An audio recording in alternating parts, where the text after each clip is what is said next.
जी तो साथियों, आज यहाँ पर हम ट्रांसफार्मर जो है वो वाइंड करेंगे। ये देखिए मेरे पास मुख्तलिफ़ किस्म की कोर, ये टेड की कोर है, ये छोटी उससे ई टाइप की कोर है, और यहाँ पर ये सवा की। तो हमने यहाँ पर साथियों ये वाली जो टेड की कोर है, इस लकड़ी के फर्मे के ऊपर हमने वाइंड करना है। इसी के ऊपर हमने जो सख्त गत्ता है, कागज़ है, वो लेके हमने इसके ऊपर उसको लपेटना है। इसी की हमने बाबुल बनानी है और इसी के ऊपर हमने रिवाइंड करना है। हमने वो जो प्लास्टिक की बाबुल वो इस्तेमाल नहीं करनी। तो उसके लिए सबसे पहले हम यहाँ पर ये निकालेंगे कि हमने इसको वाइंड कैसे करना है। टर्न जो है पर वोल्ट वो निकाल लेंगे। देखें जो साथी हैं बाज़ मरतबा वो इसके सेंटर पोल जो है, इसकी चौड़ाई और जितनी पतरियां हम इसके अंदर डालते जाएंगे, ये जितनी मोटी होती जाएगी इसकी मोटाई, यानी सेंटर पोल की चौड़ाई और इसकी ट्रांसफार्मर की मोटाई, इसको आपस में मल्टीप्लाई करते हैं, ज़रब देते हैं। लेकिन हमने क्योंकि यहाँ पर फ़र्ज़ करना है, हमने लंबे चौड़े काम में नहीं पड़ना, हमने मुख्तसर सा कि हमें ये पता चल जाए कि हमने ट्रांसफार्मर को वाइंड कैसे करना है। अगर हमें टर्न पर वोल्ट का पता चल जाए तो फिर जितने भी वोल्ट निकालने हैं वो हमारे लिए बहुत आसान होंगे। ये बिल्कुल ऐसे ही है जैसे अगर हमें एक अंडे की कीमत पता चल जाए कि एक अंडे की कीमत जो है वो 2 रुपये है, तो फिर जितने भी अंडे हमने मालूम करने हैं आसानी के साथ कर सकते हैं। 4 अंडों की कीमत 2 के साथ ज़रब दे देंगे, 4 दूनी 8। अगर 12 अंडे की कीमत मालूम करनी है तो 2 के साथ 12 को ज़रब दे देंगे, 12 दूना 24। तो बिल्कुल इसी तरीके से यहाँ पर भी अगर हमें ये पता चल जाए कि एक जो वोल्ट है वो कितने जो है पाबन के ऊपर हम टर्न दें, चक्कर दें, तो 1 वोल्ट पैदा होगा। तो जितने भी फिर वोल्ट हमें दरकार होंगे हम उतने ही चक्कर उसके ऊपर देते जाएंगे, तो हमारा ट्रांसफार्मर जो होगा वो वाइंड होगा। यहाँ पर साथियों मैं इंचेस में भी और सूत्र के अंदर भी जो आपको बेहतर तरीका लगे, मैं तो वैसे सूत्र के अंदर जो होता है वो इसको हल करता हूँ, आपको जैसे बेहतर लगे। यहाँ पर ये देखें 1.5 ये जो हमारी बाबन है, 1.5 इंच की इसकी लंबाई और चौड़ाई है। मैंने पहले आपको बताया कि हम इसको लंबाई और चौड़ाई जो है वो फ़र्ज़ कर लेते हैं, ठीक है। तो ये इसकी 1.5 इंच और 1.5 इंच इसकी चौड़ाई। तो अगर मैं इसको सूत्र में लूँ तो आपको पता होगा कि 1 इंच के अंदर 8 सूत्र होते हैं, तो ये 1.5 है तो 8 का मतलब 8 और आधा 4, यानी कि ये 12 सूत्र इधर बनेंगे। ये 12 सूत्र, अगर ये 12 है तो ये भी 12 है। ये पैमाइश और ये पैमाइश एक ही है, ये इंचेस में है और ये जो है ये सूत्र में मैं निकाल रहा हूँ। अब अगर आपने इंचेस में इसको निकालना है तो फिर इसके लिए डिवाइडिंग जो होगा वो बाज़ लोग तो जो है 7.5 रखते हैं, लेकिन मैं यहाँ पर 8 रखूँगा। और यहाँ पर इसकी लंबाई और ये चौड़ाई, लेंथ मल्टीप्लाई विड्थ। तो अगर आपने ये इंचों में है, अगर आपने निकालना है, अगर आपने सूत्र में निकालना है तो फिर उसके लिए होगा आपका डिवाइडेंड जो होगा वो 512 मल्टीप्लाई ये लेंथ बाय विड्थ। लेकिन ये होगा सूत्र में, ये इंचेस में वैसे लिख देंगे हम, इसको हम सूत्रों के अंदर लिखेंगे। तो अब हम इसको हल कर लेते हैं, दोनों का जवाब जो होगा वो एक ही होगा। यहाँ पर 8, अब इसको मैं 1.5 मल्टीप्लाई 1.5, तो ये इसका जो दोनों का जवाब आएगा वो ये आएगा 2.25। और इसको अगर मैं इसके ऊपर तकसीम करूं तो ये देखें 512 बटा 12 ज़रबे 12, 12 मल्टीप्लाई 12, तो इसका जो आएगा वो होगा 144। ठीक हो गया। अब हमने 8 के ऊपर 2.25 को अगर तकसीम करते हैं, 8 बटा 2.25, तो ये तकरीबन 3.555 टर्न पर वोल्ट निकलेगा, टर्न पर वोल्ट। और अगर यहाँ पर मैं 512 के ऊपर ये 144 को तकसीम करता हूँ, 512 तकसीम 144। तो इसका भी आप देखेंगे ये सेम बिल्कुल वही होगा, 3.555 टर्न पर वोल्ट। आप सूत्र के अंदर निकालें या आप इंचेस के अंदर निकालें, दोनों का जो टर्न पर वोल्ट निकलेगा वो सेम एक जैसा ही होगा। किसी भी आप ट्रांसफार्मर का आप निकालें, वैसे ज़्यादा बेहतर जो होता है, मैं आपको तजवीज़ दूंगा कि आप ये सूत्रों में निकालें, ज़्यादा बेहतर तरीके से आप ट्रांसफार्मर को वाइंड कर सकेंगे उसके फार्मूले के। अगर आप यहाँ पर ये 512 और ये सूत्रों में अगर 12/12 ले लें तो। अच्छा जी, अब हमारे पास टर्न पर वोल्ट जो है वो निकल आया है 3.555। अब तो बिल्कुल आसान है। अगर आपके पास ये जैसे ये आपकी 52 है, ये 1.5 की 52 है, तो आपने 52 के ऊपर आपने इसको वाइंड करना है। तो ये देखिए मेरे पास मैं फ़र्ज़ कर लेता हूँ, ये एक ट्रांसफार्मर है जिसमें ये हमारी जो प्राइमरी वाइंडिंग है, ये प्राइमरी जो वाइंडिंग है ये 220 वोल्ट हमने यहाँ से निकालने हैं, और जो हमारी सेकेंडरी वाइंडिंग है ये मैं फ़र्ज़ कर लेता हूँ ये 14 वोल्ट के लिए। अब जैसे मैंने पहले आपको बताया कि एक अंडे की अगर हमें कीमत पता चल चुकी है तो फिर हमारे लिए कोई मसला ही नहीं। यहाँ पर भी हमारे लिए कोई अब मसला नहीं है। अगर आप हमें, क्योंकि यहाँ पर पता चल चुका है कि 3.5 चक्कर हम इस 52 के ऊपर अगर दें, 1 2 3 3.5 चक्कर अगर हमने दिए तो 1 वोल्ट जो होगा वो ट्रांसफार्मर के ऊपर यहाँ पर ज़ाहिर होगा, हमारे ट्रांसफार्मर पर 1 वोल्ट ज़ाहिर होगा। अब आपने जितने भी वोल्ट लेने हैं उतने ही आपको इसके ऊपर टर्म देने होंगे। मिसाल के तौर पर 220 जो हैं ये हमने वोल्ट लेने हैं, तो 220 को हमने यहाँ पर हम मल्टीप्लाई कर लेते हैं। 220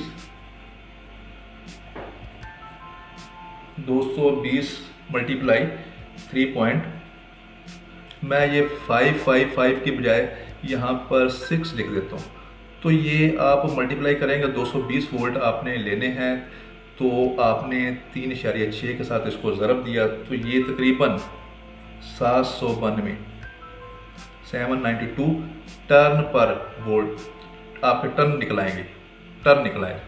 यानी कि 220 वोल्ट अगर आपने लेने हैं तो आपने इसको 3.6 के साथ ज़रब दी, तो 792 चक्कर यानी कि 792 टर्न आप इसके ऊपर 52 के ऊपर ये देंगे, तो आपके 220 जो होंगे वो वोल्ट वो इस ट्रांसफार्मर के ऊपर जब आप मीटर के साथ चेक करेंगे तो ज़ाहिर होंगे। अब आपने ये तो ले लिए, अब यहाँ पर आपको चाहिए 14 वोल्ट। अब आपको 14 वोल्ट के लिए भी बिल्कुल जितने भी वोल्ट दरकार हैं उसके साथ आपने 3.6 को मल्टीप्लाई कर देना है। तो जब हम इसको इसके साथ मल्टीप्लाई करेंगे तो ये तकरीबन 50 के करीब, ये 50 जो हैं टर्न यहाँ पर, यानी कि हमारी जो 52 है उसके ऊपर हम 50 चक्कर जो हैं तार के देंगे, तो हमारे जो होंगे 14 वोल्ट जो होंगे वो हमारे ट्रांसफार्मर में हमारे मीटर के ऊपर ज़ाहिर होंगे जब हम उसको चेक करेंगे। तो ये तो सेकेंडरी और प्राइमरी था। अब हमने यहाँ पर साथियों एक ट्रांसफार्मर जो है वो ऑटो ट्रांसफार्मर जो है उसको हम, क्योंकि मैंने पीछे जो स्टेबलाइज़र था उसमें मैंने जो ट्रांसफार्मर इस्तेमाल किया था वो ऑटो ट्रांसफार्मर था, तो हम उसकी कैलकुलेशन कर लेते हैं यहाँ पर कि उसके लिए हमें किस वोल्ट की ज़रूरत है। तो वो मैं यहाँ पर इसको थोड़ा सा चेंज कर लेता हूँ। अब ये देखिए, ये मेरे पास एक ट्रांसफार्मर है जो ऑटो है, मैं इसको यहाँ पर बना लूँ। ये देखें, ये पहली जो लूप है ये 0 है, दूसरी जो है ये 210 वोल्ट की है, फिर जो है ये लूप 220 की 220 वोल्ट, फिर जो ये लूप हम निकालेंगे ये 245 की 245 वोल्ट। ये हम स्टेबलाइज़र के लिए 160 वोल्ट से अप करने के लिए, यानी कि 160 वोल्ट होंगे तो ये 220 करेगा, उसके लिए ये मैं फार्मूला जो है ये निकाल रहा हूँ। आखिरी जो लूप होगी वो होगी हमारी 285 वोल्ट के लिए। तो साथियों यहाँ भी बिल्कुल आसान सी चीज़ है, जितने भी जैसे भी वोल्ट हैं मैंने आपको अभी बताया बिल्कुल आसान सा है। हमने 3.6 के साथ उसको मल्टीप्लाई करेंगे और हमारे जो टर्न होंगे वो निकलते आएंगे। यहाँ पर अब हम देखें 210 है, तो ये मैं 210 जो है 210 के लिए 210 को मैं ज़रब दूंगा 3.6 के साथ। तो यहाँ पर देखें कि जब मैं 210 को 3.6 के साथ मल्टीप्लाई करता हूँ तो 700 तकरीबन 56 जो जब मैं चक्कर दूंगा टर्न दूंगा इस 52 के ऊपर 756 टर्न दूंगा इसके ऊपर जब मैं, तो 210 वोल्ट जो होंगे वो हमारे ट्रांसफार्मर के ऊपर पैदा होंगे। अच्छा जी, उसके बाद मुझे यहाँ पर ज़रूरत है 220 वोल्ट की, यानी कि 220 वोल्ट। ठीक है जी, ये 210 थे, ये 220 वोल्ट। तो अब दोनों के दरमियान में फ़र्क 210 तक तो वोल्टेज यहाँ पर वैसे ही आ रहे हैं, अब 220 के लिए दोनों के दरमियान में फ़र्क कितना है, यानी कि अगर हम 220 में से 210 को निकालें तो हमारे पास 10 का फ़र्क आता है, यानी कि 10 हमारे पास मज़ीद वोल्ट अगर हों तो वो 220 बन जाएंगे। इसको 10 वोल्ट को पैदा करने के लिए अपने ट्रांसफार्मर पर ज़ाहिर करने के लिए लाने के लिए यहाँ पर हम इसको भी दे देंगे, मल्टीप्लाई करेंगे 3.6 के साथ। जब हम इसको मल्टीप्लाई करेंगे तो तकरीबन ये 36 टर्न यानी 36 चक्कर जो होंगे ये इस 52 के ऊपर मैं मज़ीद 210 यानी कि 756 तो मैंने दे दिए उसके लिए, तो 210 टर्न जो थे 210 वोल्ट जो थे वो पैदा हुए हमारे ट्रांसफार्मर पर। उसके बाद 220 के लिए मैंने 36 टर्न जब मज़ीद उसके ऊपर दिए तो हमारी जो लूप निकलेगी 210 के बाद 220 की, तो वो उसके ऊपर हम 36 जब टर्न देंगे तो वो 220 की लूप यानी वहाँ पर 220 टर्न जो वोल्ट होंगे वो ज़ाहिर होंगे। अब इसके बाद हमें चाहिए मज़ीद 245 वोल्ट यानी 245 वोल्ट हमें चाहिए। तो अब यहाँ पर देखें 220 और 245 के दरमियान में जो डिफरेंस है, फ़र्क है, वो आ रहा है यहाँ पर 25 वोल्ट का। तो 25 वोल्ट पैदा करने के लिए तो क्या करेंगे, 25 को मल्टीप्लाई करेंगे 3.6 के साथ। जब मैं 25 को मल्टीप्लाई करता हूँ 3.6 के साथ तो ये तकरीबन 90 टर्न मज़ीद में अगर इसके ऊपर इस 52 के ऊपर मैं मज़ीद 90 टर्न अगर दूंगा तो मेरे यहाँ पर 245 यानी जो लूप निकलेगी वो 245 वोल्ट को ज़ाहिर करेगी, यानी कि 245 वोल्ट की वो लूप होगी। आगे जी हमें चाहिए 285 वोल्ट। तो ये देखें साथियों, ये 285 285 वोल्ट। तो इन दोनों के दरमियान में फ़र्क देखें, अगर हम 285 वोल्ट में से 245 वोल्ट को माइनस करें तो ये तकरीबन जो फ़र्क इसमें आएगा वो तकरीबन 40 का होगा। तो 40 को भी वही है कि हम मल्टीप्लाई करेंगे ये 3.6 के साथ। ठीक है, तो जब मैं इसको मल्टीप्लाई करूँगा तो ये तकरीबन 144 टर्न, यानी कि इस 52 के ऊपर मैं अगर 144 मज़ीद चक्कर दूंगा तो हमारे 285 वोल्ट जो होंगे वो ट्रांसफार्मर के ऊपर पैदा होंगे। ये तो जैसे ही इसके बाद हम नई वीडियो बनाएंगे उसके ऊपर मैं इसको वाइंड करूँगा तो आपको ज़्यादा बेहतर तरीके से इस बात की समझ लगेगी कि हम लूप कैसे निकालेंगे और कैसे हम ये चक्कर दे रहे हैं और वोल्ट वो कैसे इसके ऊपर ज़ाहिर होंगे। ठीक है साथियों, उसके बाद यहाँ पर हमें स्टेबलाइजर के लिए जो कार्ड होता है, जो हमारा पीसी बोर्ड होता है छोटा सा जिसके ऊपर रिले वगैरह लगी होती है या टाइमर लगा होता है, तो उसके लिए भी हमें 14 वोल्ट जो हैं वो दरकार होंगे। तो यहाँ पर एक इसके ऊपर मज़ीद वाइंडिंग की जाएगी 14 वोल्ट के लिए। ये 14 वोल्ट भी हमें मज़ीद चाहिए। भाई 14 वोल्ट भी अगर चाहिए तो कोई मसला नहीं है। यहाँ पर अगर आपको 14 बोल्ट चाहिए तो बात वही है, जैसे मैंने आपको दाम में बताया कि मुर्गी के एक अंडे की कीमत पता है तो 10 की भी हमें पता चल जाएगा, 20 की भी पता चल जाएगा। तो यहाँ पर 14 है बोल्ट, तो इसको भी हम, ये हमारे पास 1 टन पर बोल्ट जो है हमें पता है 3.6, तो इसके साथ हम इसको मल्टीप्लाई कर देते हैं। तो यहाँ पर जब इसको ज़रब देंगे तो ये तकरीबन 50 टन, यानी कि ट्रांसफार्मर के ऊपर 50 टन मज़ीद इसके ऊपर, 52 के ऊपर मैं मज़ीद दूंगा 50 टन, तो हमारे जो होंगे 14 वोल्ट यहाँ पर ट्रांसफार्मर में ज़ाहिर होंगे।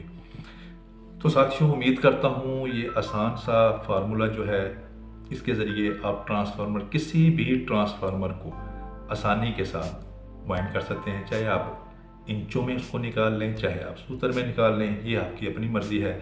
तो नेक्स्ट जो वीडियो होगी इंशाल्लाह ताला वो हम स्टेपलाइजर यानी किसी ट्रांसफार्मर को 1.5x की कोर को जो होगा ये वाइंड करेंगे इसी तरीके से, और फिर उसके बाद मल्टीमीटर के ज़रिए, अपने जो वोल्ट मीटर है उसके ज़रिए हम चेक करेंगे कि आया कि वाकई ये वोल्टेज जो है इतने ही वहाँ पर निकल रहे हैं, और फिर इस लकड़ी की बावन के ऊपर हमने वाइंड कैसे करना है, और फिर हमने सादा जो मशीन है, वाइंडिंग मशीन है, उसके ज़रिए हमने इसको वाइंड करना है। इसके लिए किसी ख़ास हमने मशीन को नहीं लेना, और फिर हमने इसी ट्रांसफार्मर के ऊपर कागज़ की जो लेयर है वो हम उसकी बावन हमने कैसे बनानी है, ये सब बातें जो हैं ये अगली जो वीडियो होगी इंशाल्लाह ताला हम उसमें शेयर करेंगे। तो उम्मीद करता हूँ साथियों कि ये जो आज की वीडियो आपको पसंद आई होगी। तो जल्द मिलते हैं एक नई वीडियो के साथ, तब तक के लिए इजाज़त, अल्लाह हाफ़िज़।